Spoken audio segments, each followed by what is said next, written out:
This is an absolutely crazy tweet I've been reading right here. And this got buried. Nobody was talking about this in the media. I have no idea how. Ben Templesmith, who's one of the first, of course, creators to build something big at IDW that kind of gave it its launch back in the day, now is coming out torching IDW right here, talking about just like the bad business practices that's going on at the company. You can see this last night. I found out an IDW executive since Let Go was using actual company funds to pay for the rents and more of at least 2 sugar babies.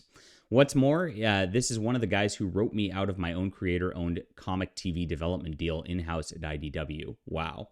So these executives here are using company funds. If you don't know what a sugar baby is, it's basically a guy who's like 40 paying for like a 22-year-old girl, and she's, in theory getting some favors out of it, and then he's paying for her rent and all that stuff.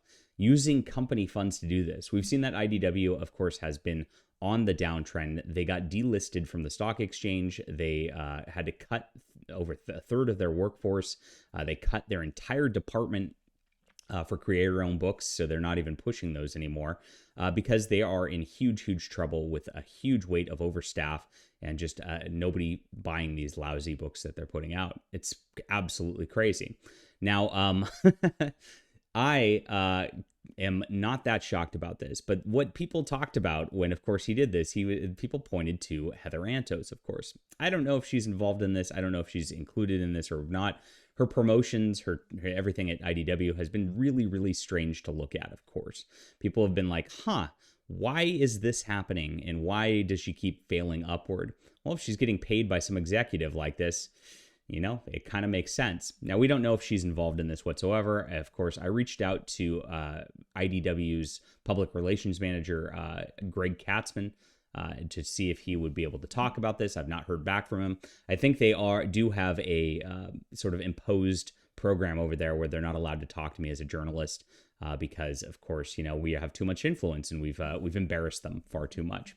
Now, I'm an honest journalist too. That's the other problem. I mean, of course, that the access media at CBR and IGN and all that will just shill whatever they say. Whatever Heather Antos wants has to go, right? But this kind of thing's hugely embarrassing for the company. I mean, this is a shock news. It shows exactly how corrupt the comic book industry is. It shows exactly why all of these crazy, women who don't seem to know anything about comics get into these positions. It is just thirsty, middle-aged men who are gross, and then they have to pay, of course, to play, and then the women get into these positions. Then they Me Too the guys, so they get ousted, of course, right? And then those women are left in charge of the decaying comic book industry all the way around. That seems to be the trend over the last few years here. So the next part about this, which is, of course, going to get buried and nobody else is going to talk about because all that matters is the top part, which is just like a shock. Not that big of a shock, I guess.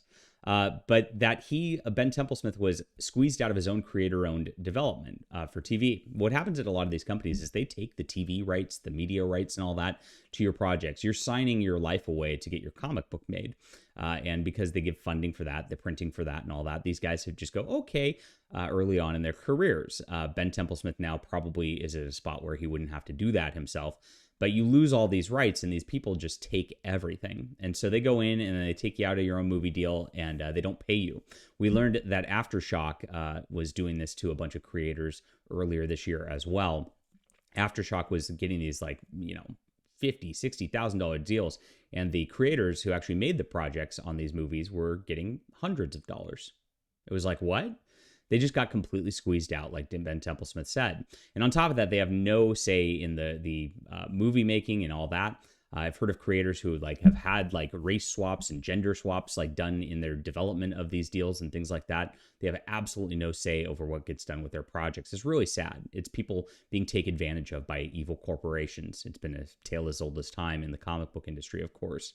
That's going to get buried because that's sad that it happened to Ben Templesmith. And of course, we don't want that happening to any creators here.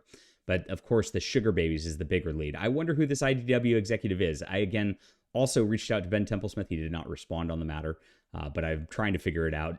And if I do find out, of course, I'll break the news here first. Leave a comment down below with what you think about this. Hit that like and subscribe button. We'll be back soon.